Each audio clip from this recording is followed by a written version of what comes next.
It is a slate where we have pretty definitive ways we want to play things for today in MLB DFS. The question is, will we be able to? Because there is some weather in Washington for today, which makes things a little bit uncertain for Max Scherzer, but based on what we're seeing right now, it kind of looks like that game should be okay to at least play. So we'll see how things go down there, and we'll break things down right now from a DFS perspective and answer your questions. Welcome on into the FanDuel Fantasy Q&A. My name is Jim Sanas. I am a senior writer and analyst for numberFire.com, here to answer your questions live on air for the next 25 minutes to get you set for tonight's MLB DFS slate. As always, no matter where you are watching, you can get your questions in. Watch on YouTube, Twitch, Facebook, or Twitter. Ask your questions away. We'll answer them live here on air to get you set for today's slate. We can talk pitchers, stacks, one-offs, MLB DFS process, whatever is on your mind, we can talk about it right here, right now. Let's start things off over on YouTube, talking to Steven. He says, what's up, FanDuel? Thanks for your collaboration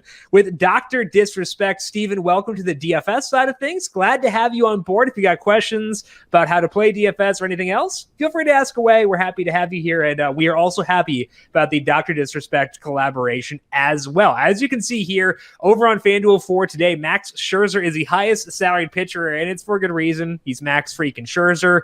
He has been outstanding once again this year. 2.64 skill interactive ERA, 36% strikeout rate, 5% walk rate. He has had some issues with hard contact and fly balls, and obviously the Giants can provide those as well, but he's still going to be the top guy for today, assuming we get the all clear with the weather. Now we go over here to RotoGrinders, check out the forecast via Kevin Roth, which was from this morning. He said that there is disorganized, scattered thunderstorms in the area, and he wants to check back on the weather as we get closer to lock. So you'll want to follow Kevin on Twitter at Kevin Roth, the WX. Get his update. Usually does one around 5:30 or so. That should be more up to date with what to expect in Washington for today. As of right now, if you told me, okay, Jim, you got to decide, are you using Scherzer tonight or no? I would say yes. Scattered storms tends to me think that, it's not going to be, long lasting stuff. That there is a delay during the game, might not be long enough to force Scherzer from the game. And also Max Scherzer is a psycho. So if we have a 40-minute rain delay, Scherzer will probably go back out there. So I think combination of Max Scherzer being a certified psycho with the way with the way the weather is shaking out, at least the way it looks right now, I'm okay with using him. That's where I would go. If we can't get Scherzer, I think the Trevor Rogers is a really solid alternative for today. Carlos on Facebook is asking, what MLB locks you got for today? So from a DFS perspective, it is mostly Scherzer. Trevor Rogers kind of the secondary lock for today because he's been getting a higher pitch count recently. You see here over his past 5 starts, 87, 98, 85, 90, and 94 pitches. He had been around 84 pitches for his first 8 starts so far this year. And he's still, he's still restricted. He's not someone who is like a full go from a pitch count perspective, but he is high enough to be viable. 28% strikeout rate over his past 9 starts with more changeups. Decent sample, good results. He's also limiting hard contact. So Rogers pitching well, getting deeper into games. Now, Kyle asked a pertinent question here about Rogers because Story being activated for the Rockies, I was accounting for that because they had reported yesterday that he would be activated. So the fact that he is back doesn't bother me too much with Rogers. That was expected. And the numbers I have with the Rockies do include Trevor Story. 100 WRC plus versus lefties, 24% strikeout rate. They're not a plus matchup when it's a lefty out there, but they're a neutral matchup. And neutral is good enough for me to feel good about Rogers for today. So despite the fact that Story is back, I am still on board with Trevor Rogers for today. Steven, what are your thoughts about the cheating scandal involving foreign substances pitchers are using? And what do you think the MLB will do about it, if anything? Thank you for your time. Yeah, so personally, I don't care too much because I come from the DFS side of things. And if they use stickier substances, that means more strikeouts. More strikeouts means more DFS points for me. So as long as it's consistent, I don't care. If there are changes during the year, which it seems like there will be right now, that's where we start to get into some messy situations. So to me, it's a bit annoying because it means I have to look at movement on pitches game by game to see, okay, like for Garrett Cole, was there a tangible shift in the movement in his pitches after they had that meeting about the sticky stuff? Last week there was. So that's something I have to go through now, an extra step in my process. Let's show you how to do that here. Let's go to the game log for Trevor Rogers. I don't know anything about sticky substances with him, but like just happen to have his page up. The way you check it out, go to the game log for them and then go to pitch info and select horizontal movement. Check out the movement on the pitches, his most recent start. The changeup a bit different than it was previously, but don't care too much about that. The fastball was the same. And then the vertical movement did go down actually a pretty decent amount in his most recent start. In that start, he had an 8.5% swing and strike rate. So possible Rogers may have had some mysterious shift in his movement his most recent time out. Maybe it's something to keep an eye on. So maybe you want to downgrade Rogers as a result of that. When we were looking at Scherzer before, we didn't see that. So let's pull up his numbers here and look at the game log for Scherzer, because I believe, if I recall correctly, the movement on his fastball, his most recent time out, which was after that initial meeting about potentially enforcing sticky substances, didn't change. So let's go to the horizontal movement here. Yeah, about the same on his four-seam fastball. No changes there. And on his the vertical movement, the exact same there. So no worries with Scherzer. Maybe a slight concern with Rogers because the movement was a bit different his most recent time out, and he got fewer whiffs as a result. But I think just keep an eye on things. If you see, if someone tweets about how a pitcher's, if things are changing, if you notice things changing on Twitter, then I would check it out. But the way to check that is by looking at the horizontal and vertical movement. Velocity is not the thing to look at here. You want to look at the movement of the pitches because that's the spin rate influences. For Rogers, there was a decrease last time out. For Scherzer, there was not. It's another reason to favor Scherzer in addition to the pitch count and just being Max Scherzer. Diffuse any three-man stacks that stand out to you. So to me, I'm always trying to maximize my stacks by going with four-player stacks. So I think that we're going to talk stacks in general. Let's look at those here for today. To me, the top two stacks are the Yankees and the Twins. Yankees facing J Happ. Happ checks every box from a stacking perspective. A lot of fly balls, a lot of hard contact. Facing a Yankees team that does have the best numbers this year. As you see here, they have the 95 WRC plus against lefties, but that's in a small sample. We've seen Giancarlo Stanton missing some time. He's not fully factored in there. Stanton, big night last night, so seems like he's fully back now. And that's a good thing for this Yankees team. So to me, the Yankees are the number one stack for today by a wide margin. Twins are two, not by a wide margin, but they would be two for me. It's hot weather in Minneapolis for today, 94 degrees at first pitch for that one. So upgrade the bats there by a wide margin, a significant amount. They're facing Michael King. King does seem like he'll probably be someone who gets a decent number of ground balls, which is why I had to say they're not definitively the number two stack for today, but they would be number two for me.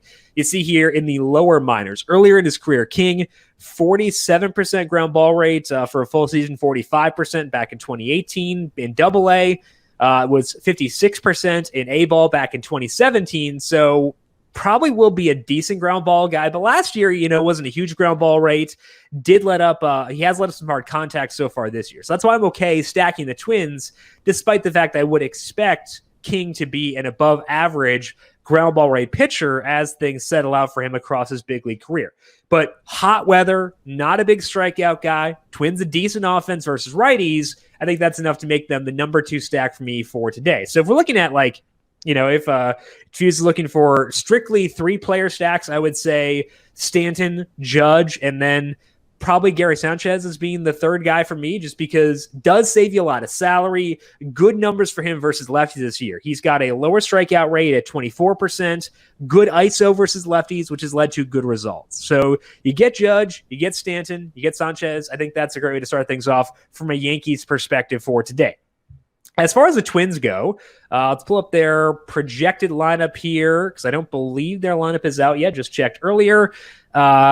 Nelson Cruz, someone you always want to get in there. I would say Trevor Larnach is probably going to be a part of a three-player stack if you want that. He probably wind up being in the top three for me. Good numbers for Larnach this year. Then we're deciding between who we want to go with as the third and fourth players within this twin stack. Let's pull up their numbers here versus righties for the 2021 season. And we'll sort that by plate appearances. Buxton should be back soon, hopefully. We'll see.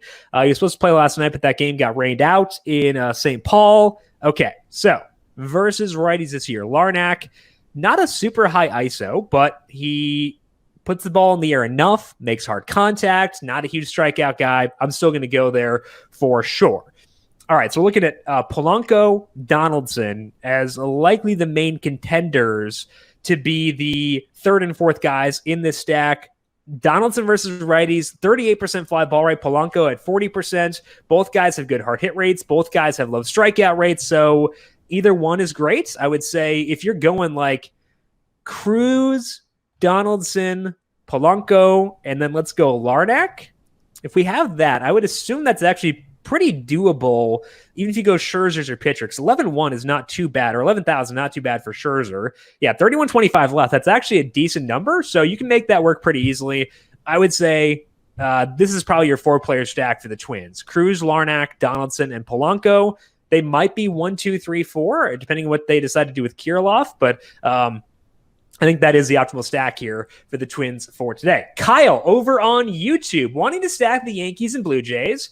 If I can't fit Vlad or Judge in my budget, who are the must-haves for tonight? So if we're crossing off Vlad and Judge, that does make things a little bit more thin for the Yankees, but let's build out a stack here just for funsies.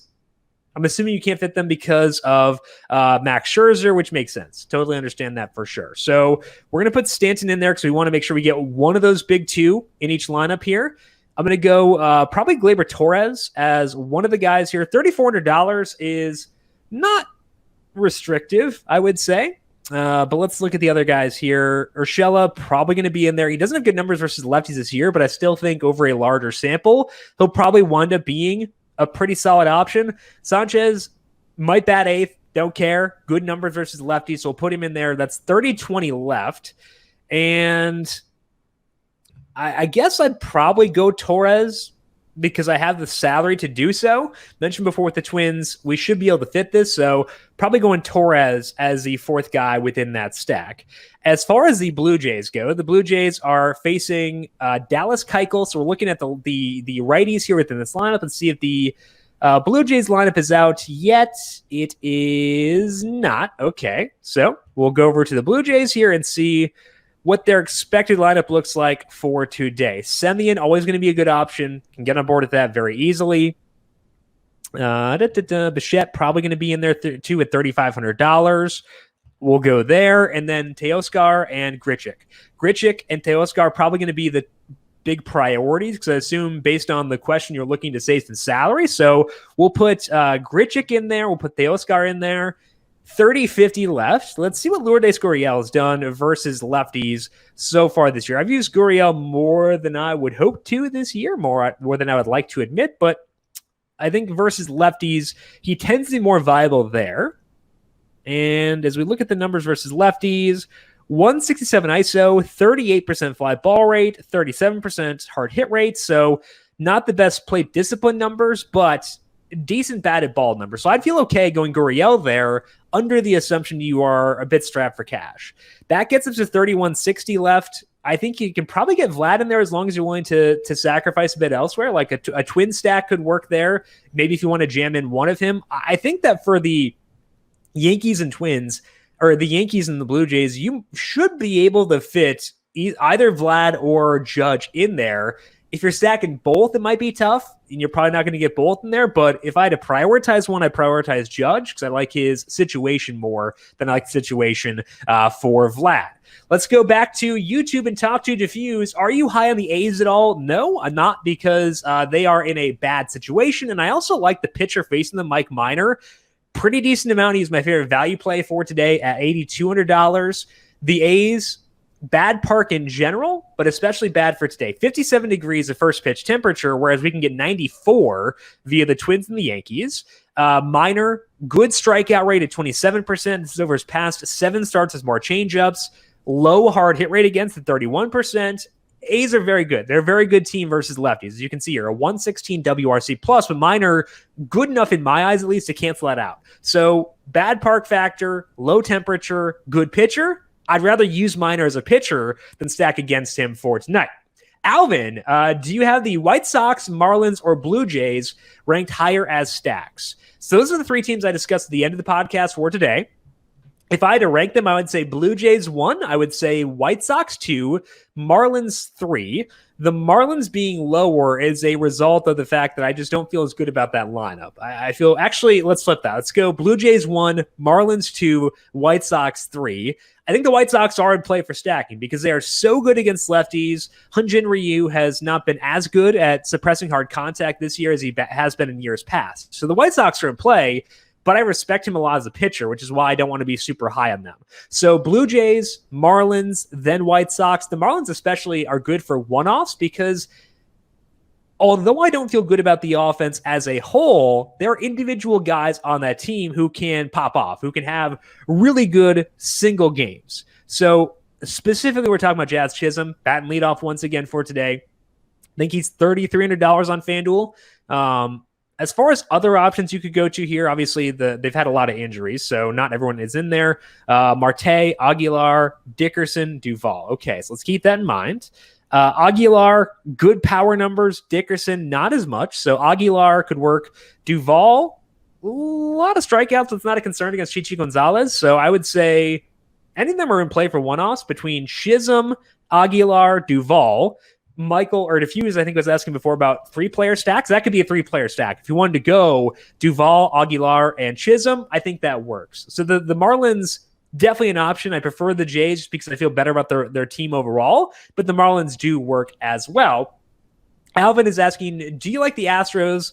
They're facing Zach Greinke. Greinke, despite the fact that his strikeout rate is down quite a bit this year, does still do a good job with contact suppression. This is over all 13 starts this year. He has allowed just a 31% hard hit rate. That is actually the best number on the slate. The fly ball rate is 36%. That is a pretty solid mark.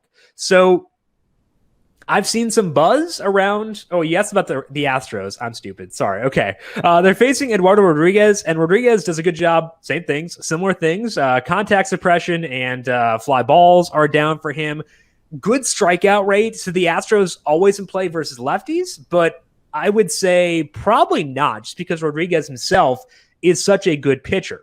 So similar line of thought between the Red Sox and the Astros. The Red Sox facing a guy who doesn't let up a lot of hard contact. Astros facing a guy who doesn't let up a ton of balls in play because he gets so many strikeouts. So although both offenses very, very good, it scares me to say, no, I'm not really there.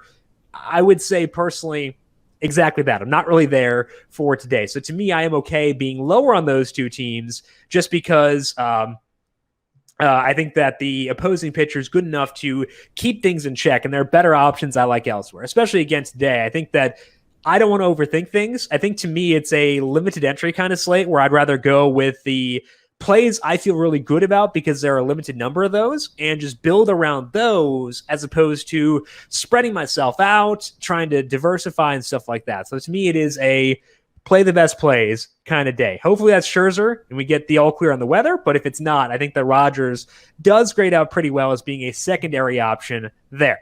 Mentioned before Mike Minor as being a pitcher I'm considering for today. I do want to caveat that with saying I think it's a good slate to focus on just a minimal number of pitchers. And to me, that does wind up being Scherzer and Rogers, just because they're both really good pitchers. They are in matchups where I'd expect them to get a decent number of strikeouts. So I think that they grade out as being several tiers above the rest of the pack. So to me, I'd rather focus on a small player pool of pitcher. Maybe if you're going to diversify in the stacks.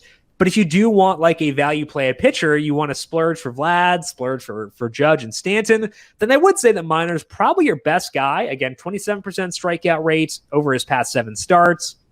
I think that'd be the top option for me. 24% strikeout rate for the opposing team. If you don't want to go in the tough matchup with the Athletics, I would say the other side of that game is also at least semi-tempting. Frankie Montas has not been good this year, letting up a lot of hard contact, a lot of fly balls. if he were in a different park, I would probably stack against Montas, but it's not a different park. It is in Oakland. Very low temperatures for today. Montas can get some strikeouts going deep into games. He's gone 94, 98, 101, 98, and 69 pitches his last 5 starts.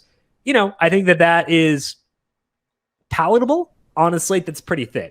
We could get in a situation where maybe Scherzer does deal with a longer delay. Maybe Rogers does get yanked early because that does happen. Montas, it's within his range of outcomes to be the highest score on the slate. I wouldn't say it's a very likely outcome, but it's possible. So to me, the options today are ranked Scherzer 1 in a tier by himself. There is no tier 2. Then Rogers in tier 3. And then tier 4 is Minor and Montas. But I think the gap between Rogers and Minor and Montas is big enough where I'd rather just go with them, go to Rogers if I can't go to Scherzer for today.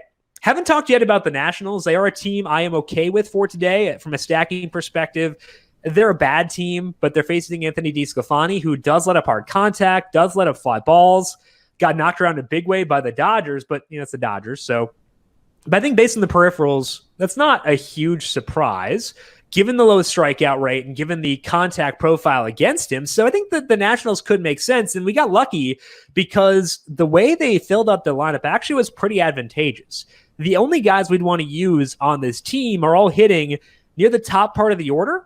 I, again, cannot find them. I know they're the first game of the slate, so I could have just looked there, but I didn't. So, okay, found it eventually. First going to put in here is Kyle Schwarber, $2,500. Really good numbers from a power perspective so far this year. So we'll go with him first. Then I'm going to put in Josh Bell and Yan Gomes. The reason I'm doing that is because realistically with Scherzer, I probably can't get to both Juan Soto and Trey Turner, so I kind of have to prioritize and just figure out which one I prefer between those two. Soto, overall this year has been a bit strange, I would say. Like, it hasn't been as great as expected, in part because of a low fly ball rate. Obviously, Soto is a tremendous talent. Did have a home run last night, but it's been a bit odd to see the fly ball rate be down for him. So let's look at the game log here for Soto and see if the launch angle has been changing from recently. Obviously, he's had a bunch of home runs here recently, so that's a good thing from a batted ball perspective. And still a lot of ground balls on the ledger here recently, but it's been getting better than it was for a while. As you can see here, we'll do this and do that. So we're cherry picking, I know, but the ground ball rate has gone down that time. So maybe it's trending back up. We've seen Soto get really good results in that time. So if I had to choose, I'm almost always going to choose Soto over Trey Turner from a prioritization perspective. Turner is 4,000, Soto 41. So we'll go Soto there. If we do that, we got 29.50 left. I think that's pretty doable given some of the values on this slate. So we got lucky with the Nationals lineup where they did decide to put the guys I'd most want to use in the top 4 or 5 spots in the order. And I think all 4 of those guys are guys I'm willing to use. Now, we could potentially try to jam in Turner as well. 26, 24, 25 left. That means we're looking at Miguel Andujar. We're looking at Gio Urshela. Probably not getting to Gleyber Torres, but I think you can make that work, and I would at least try to do so for today. Trevor Larnach at 24, maybe go Kirilloff too at 24, but I think you can make that work. I would at least give it a shot. If you're stacking the Nationals, fill out a lineup with Scherzer plus Turner plus Soto. I think you can make it work. It is definitely not easy, but given how good those 2 guys are specifically relative to the rest of the team, I'd try to make it work. So to me, that's what I'm looking for today. It is top heavy. It is difficult. It is, it's all that stuff. But I think it's worthwhile given the upside that all those batters do possess. That is all the time that we have here for today on the FanDuel Fantasy Q&A, but do not worry. We are back here once again tomorrow for a full 13-game main slate. That'll be at 4 p.m. Eastern on the FanDuel YouTube, Twitch, Facebook, and Twitter pages, so make sure you are subscribed on your platform of choice if you're watching YouTube. Hit that like button. We appreciate those of you who have done so already, and appreciate the support as always. If you have additional questions for me that I did not get to on the stream for today, hit me up on Twitter. I am at Jim Sannes, Jimsannes. Big thank you to Calvin Theobald, our video producer, for running the video side of things here today. Thank you, Cal, as always. And thank you to everyone for tuning in. We'll talk to you once again tomorrow on Friday to close out the week. This has been the FanDuel Fantasy Q&A.